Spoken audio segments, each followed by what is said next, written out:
Today, we're going to take a look at a report from the Brightfield Group on U.S. cannabis distribution trends. We're going to ask the question, how important are brands in the cannabis industry, and compare how brands and attributes move on the shelf in each state to uncover space for new product launches.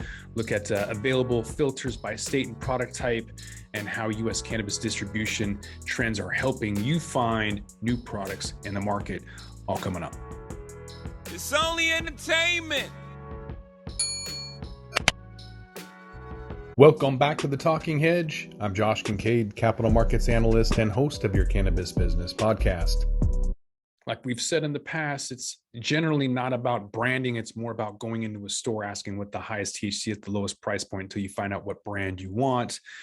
And in cannabis, brands are really important in the short term, but over time definitely gets that loyalty customer. And so there is more importance of brands as people want consistency. They want to connect to a brand. You're starting to see more of that, more of a traditional route where you're able to, you can't make claims, but you can get people to feel more of your brand through connection, social media, and whatever resonates with them is going to get them to kind of be pulled into that ecosystem.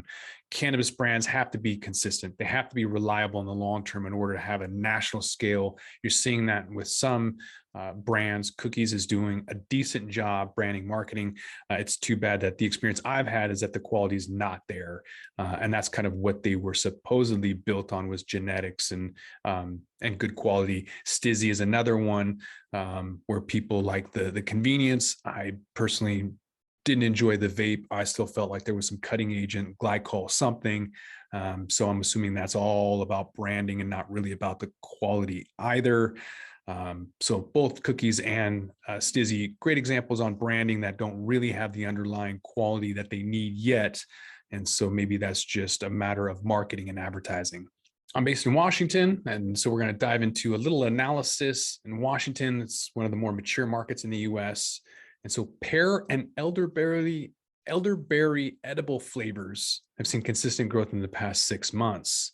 Based on that, if there was an out-of-state producer, processor, MSO that wanted to come in, say somebody from Illinois wanting to launch a new flavor, they could look at that mature market in Washington, get a good idea of which flavors are popular, and they could figure out which of those items are performing better than others. Looking at Illinois specifically, pear edibles have experienced a shrinking of share on the shelves, while elderberry doesn't even have a market presence. And so based on that, elderberry could be a good flavor to bring to a dispensary shelves in Illinois. If you have a product category overview, then you can reveal the share of dispensary shelves for each product category and know how that's changing over time and by state. Nationwide, flower pre-rolls have a significantly more market share than edibles and drinks, but it probably won't be the case in every single state. Top brands by state show a quick view of the total brands by shelf and state and allow you to filter and find out exactly what's happening in your local area. If you're lucky enough to have a product category overview, then you can reveal the share of dispensary shelves for each product category, how that's changing over time and by state. We see nationwide flower and pre-rolls having a significant market share, more than any other products, including edibles and drinks, but it's not going to be the case in every state. Areas like limited license states prefer a more conservative or discrete form of cannabis, like vaping. If we look at Colorado, one of the other more mature market in the US behind Washington, flower edibles are equally distributed across shelves. You compare that to the nation, Colorado consumers are seeing more edibles and drink options when they look at a dispensary shelf, whereas edible brands looking to break in or expand into the Colorado market, they need that context in order to have a better execution plan and improve their strategy. Also helps to have month-over-month data. So the compounded monthly growth rate will show you the growth or decline in attributes and brands on shelves in the last 6 months.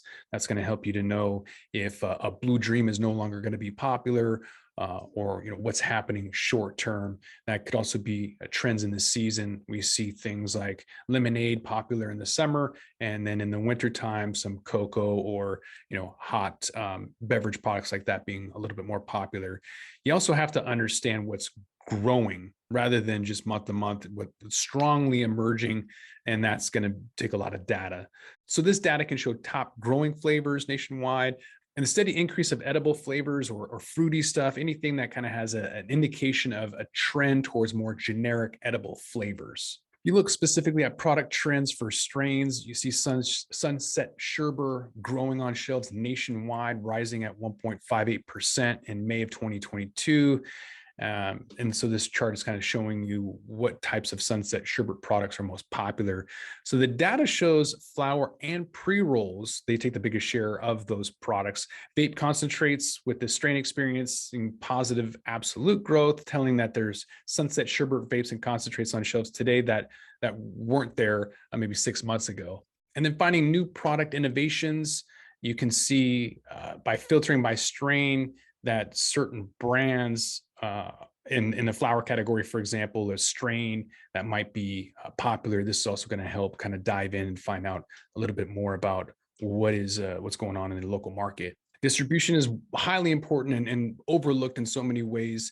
A lot of people think that if they just get an agreement with CVS, Walgreens, Rite Aid, whatever for CBD, all of a sudden that's all they need. And it's couldn't be farther from the truth. You need branding, you need marketing, you need advertising, you need a huge budget. Just the distribution is really important, but all of those other aspects are equally as important. So it's not just one off. You need to know what to sell, you need to know where to sell it, and how to sell it. All of those things are not just interdependent of one another. It's all encompassing.